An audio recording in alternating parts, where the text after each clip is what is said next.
Please welcome to speak to us the funniest man on earth, a performer of legendary comic genius, a children's book author of profound depth, an individual of enormous compassion who is doing so much to make our world a better place, the great Jim Carrey.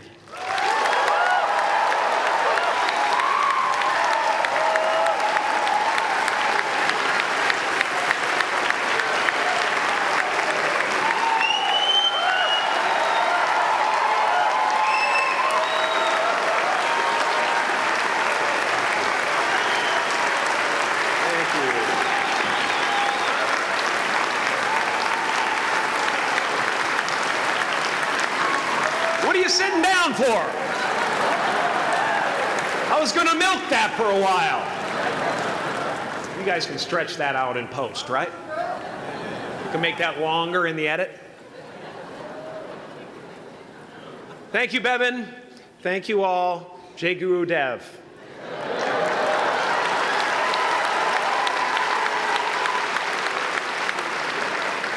I brought one of my paintings to show you today.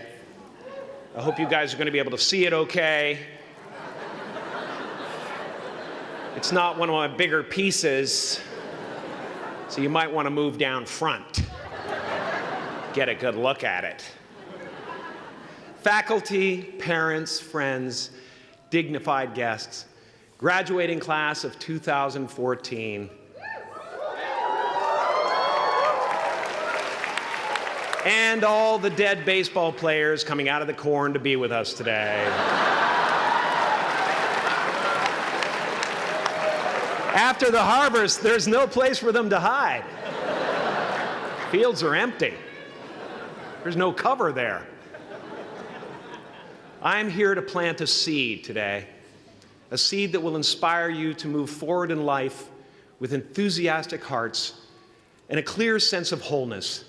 The question is, will that seed have a chance to take root, or will I be sued by Monsanto and forced to use their seed?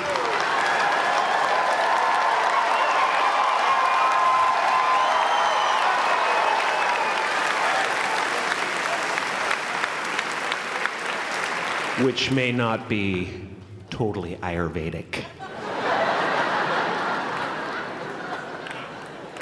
Excuse me if I seem a little bit low energy today, whatever this is. I slept with my head to the north last night. Oh man! Oh man! You know how that is, right, kids? Yeah. Woke up right in the middle of Pitta, couldn't get back to sleep till Vata rolled around. Crazy.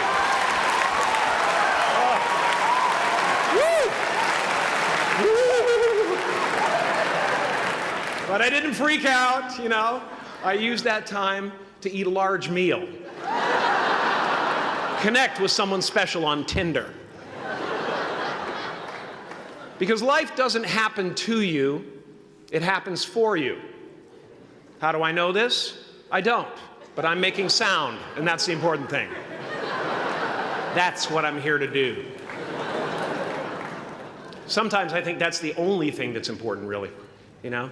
It's just letting each other know we're here, you know? Reminding each other that we're part of a larger self. I used to think Jim Carrey is all that I was. Just a flickering light, a dancing shadow, the great nothing masquerading as something you can name. Seeking shelter in caves and foxholes dug out hastily, an archer searching for his target in the mirror, wounded only by my own arrows, begging to be enslaved, pleading for my chains, blinded by longing and tripping over paradise.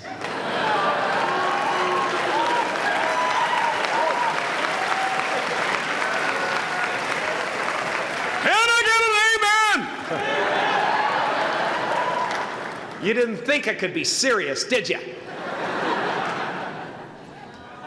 I don't think you understand who you're dealing with. I have no limits.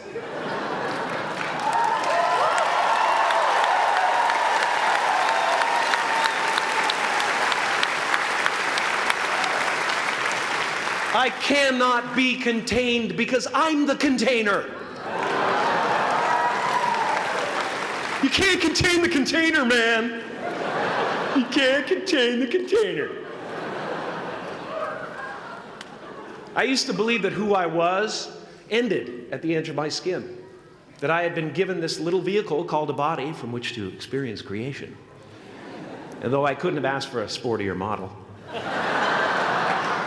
it was, after all, a loaner and would have to be returned.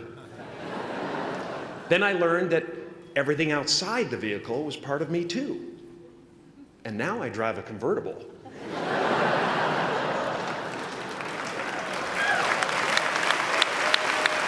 Yeah, man. Top down, wind in my hair. Woo! I am elated and truly excited to be present and fully connected to you at this important moment in your journey. I hope you're ready to open the roof and take it all in. Okay, 4 more years then. They're obviously not ready. Just need some more cooking. Now, I want to thank the trustees, the administrators, the faculty of MUM for creating an institution worthy of Maharishi's ideals of education, a place that teaches knowledge and experience, the knowledge and experience necessary to be productive in life, as well as enabling the students through transcendental meditation and ancient Vedic knowledge to slack off twice a day for an hour and a half.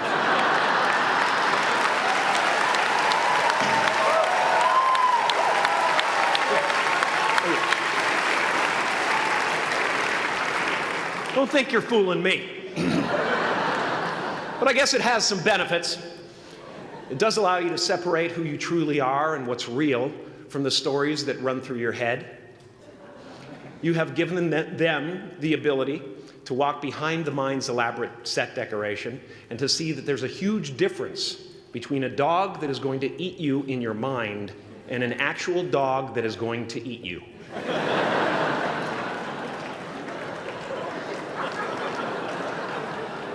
That may sound like no big deal, but many never learn that distinction. And they spend a great deal of their lives living in fight or flight response. I'd like to acknowledge all of you wonderful parents. Way to go. What a fantastic job you've done.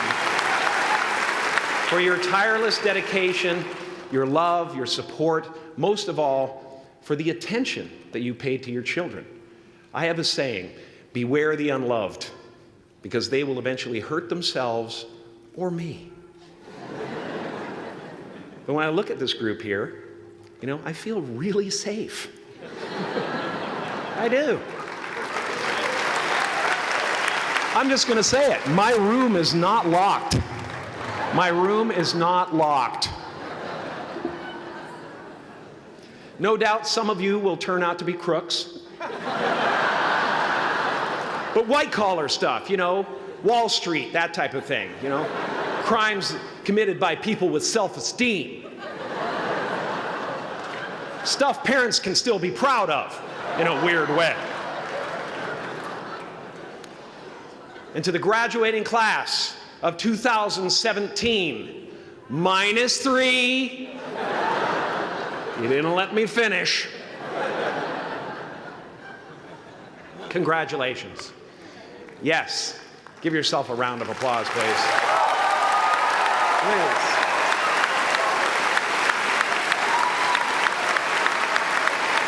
Yeah.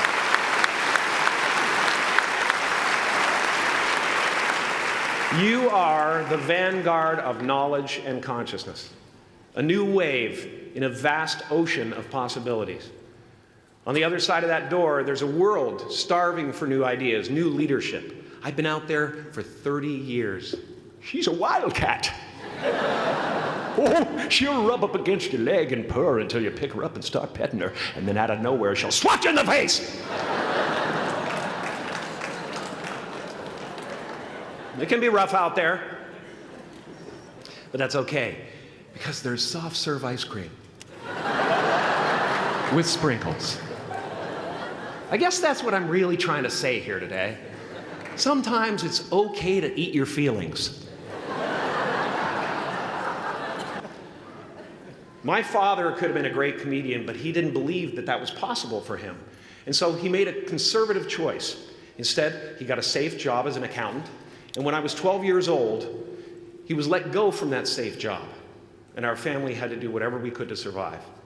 I learned many great lessons from my father, not the least of which was that you can fail at what you don't want. So you might as well take a chance on doing what you love.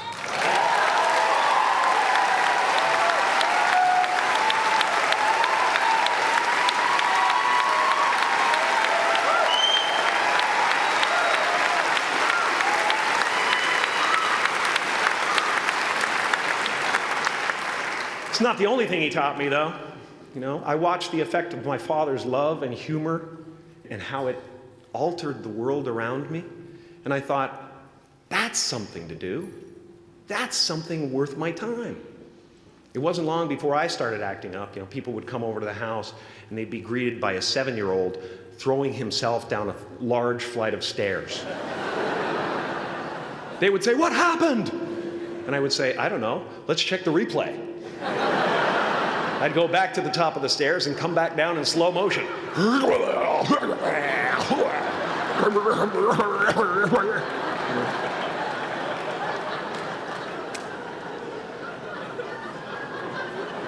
It was a very strange household. My father used to brag that I wasn't a ham, I was the whole pig. And he treated my talent as if it was his second chance. When I was about 28, after a decade as a professional comedian, I realized one night in LA that the purpose of my life had always been to free people from concern, just like my dad. And when I realized this, I dubbed my new devotion the Church of Freedom from Concern. The Church of FFC.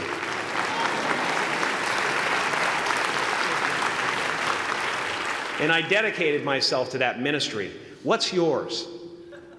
How will you serve the world? What do they need that your talent can provide? That's all you have to figure out. As someone who's done what you're about to go and do, I can tell you from experience, the effect you have on others is the most valuable currency there is.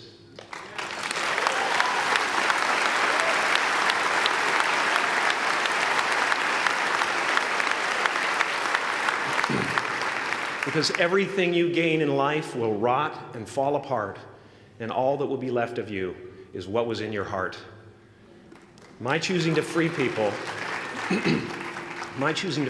from concern got me to the top of a mountain. Look where I am. Look what I get to do. Everywhere I go. I'm going to get emotional because when I tap into this, it really is extraordinary to me. I did something that made people present their best selves to me wherever I go.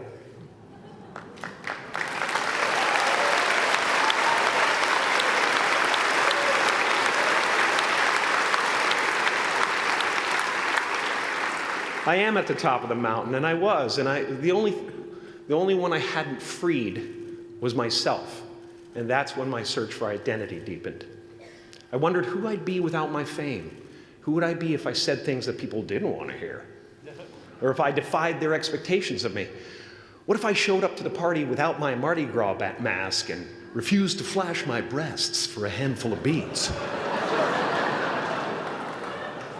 I'll give you a moment to wipe that image out of your mind. But you guys are so ahead of the game. You already know who you are. And that peace that we're after lies somewhere beyond personality, beyond the perception of others, beyond invention and disguise, even beyond effort itself. You can join the game, fight the wars, play with form all you want, but to find real peace, you have to let the armor go.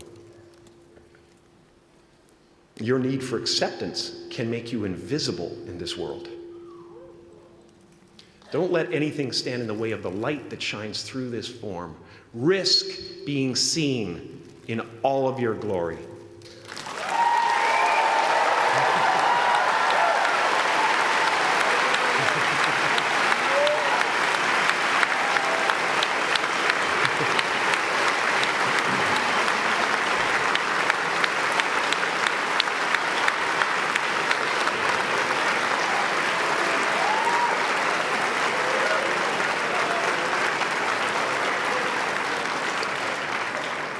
It's not big enough. This painting is big for a reason. It's called high visibility. It's about picking up the light and daring to be seen. Here's the tricky part. Everyone is attracted to the light. The party host up at the top, who thinks unconsciousness is bliss and is always offering to drink from the bottles that empty you. Misery below her. Despises the light, can't stand when you're doing well, wishes you nothing but the worst. The Queen of Diamonds, under him, needs a king to build her house of cards. And the hollow one down bottom there will cling to your leg and say, please don't leave me behind, for I have abandoned myself. Even those who are closest to you and most in love with you, the people you love most in the world, will find clarity confronting at times.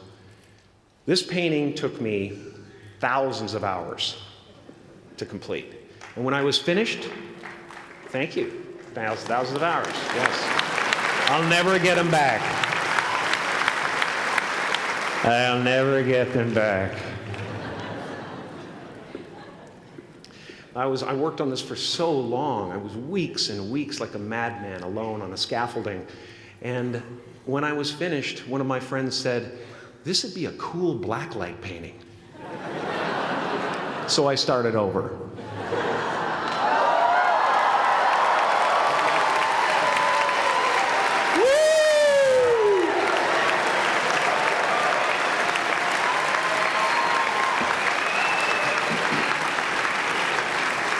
Welcome to Burning Man. Some pretty crazy characters up there, but better up there than in here. You know, painting is one of the ways, thank you. Painting is one of the ways I free myself from concern, a way to stop the world through total mental, spiritual, and physical involvement. But even with that comes a feeling of divine dissatisfaction, because ultimately, we're not the avatars we create. We're not the pictures on the film stock. We are the light that shines through. All else is just smoke and mirrors, distracting, but not truly compelling. I've often said that I wished people could realize all their dreams and wealth and fame, and so that they could see that it's not where you're going to find your sense of completion. Like many of you, I was concerned about going out into the world and doing something bigger than myself, until someone smarter than myself made me realize that there is nothing bigger than myself.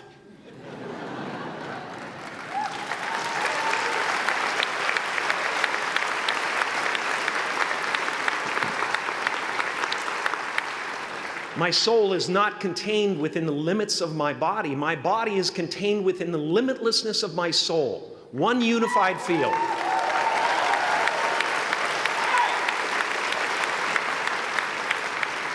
One unified field of nothing, dancing for no particular reason, except maybe to comfort and entertain itself.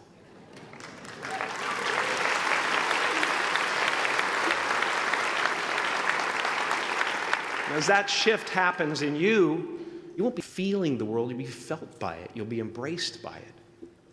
Now I'm always at the beginning. I have a reset button, and I ride that button constantly. Once that button is functioning in your life, there's no story that the mind could create that will be as compelling. The imagination is always manufacturing scenarios, both good and bad, and the ego tries to keep you trapped in the multiplex of the mind.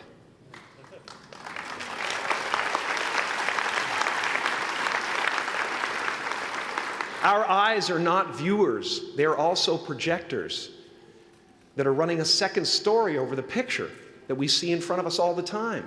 Fear is writing that script, and the working title is, I'll Never Be Enough.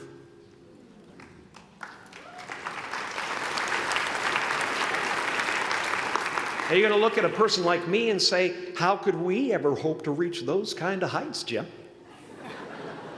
How can we make a painting that's too big for our home? How do you fly so high without a special breathing apparatus? This is the voice of the ego. And if you listen to it, there will always be someone who's doing better than you. No matter what you gain, ego will not let you rest. It will tell you that you cannot stop until you've left an indelible mark on the earth, until you've achieved immortality. How tricky is this ego that it would tempt us with the promise of something we already possess?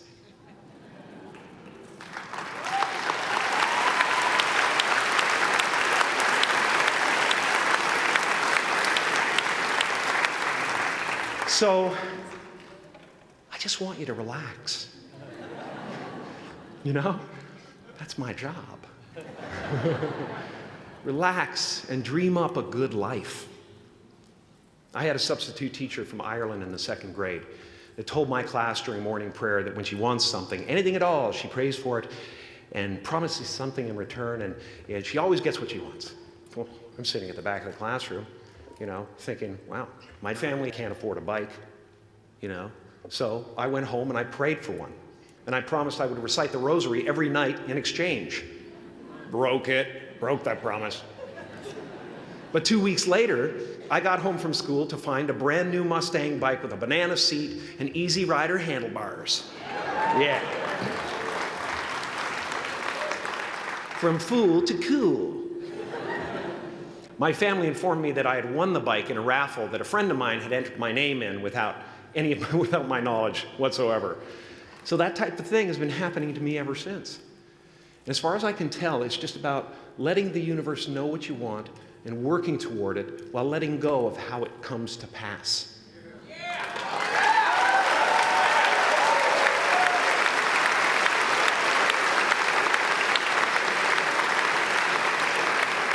Your job is not to figure out how it's going to happen for you, but to open the door in your head. And when the door opens in real life, just walk through it.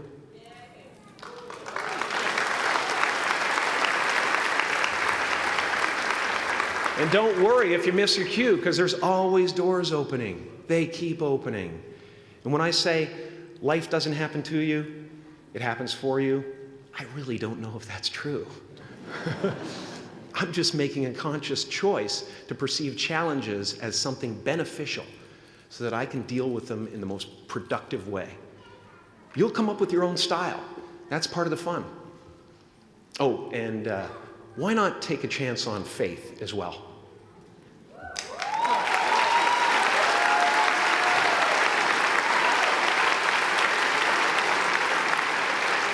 Take a chance on faith. Not religion, but faith. Not hope, but faith. I don't believe in hope.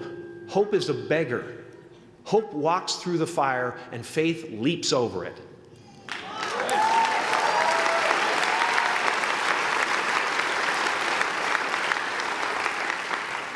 You are ready and able to do beautiful things in this world. And after you walk through those doors today, you will only ever have two choices: love or fear. Choose love, and don't ever let fear turn you against your playful heart. Thank you so much. Thank you, Miguel. I'm so honored. Thank you.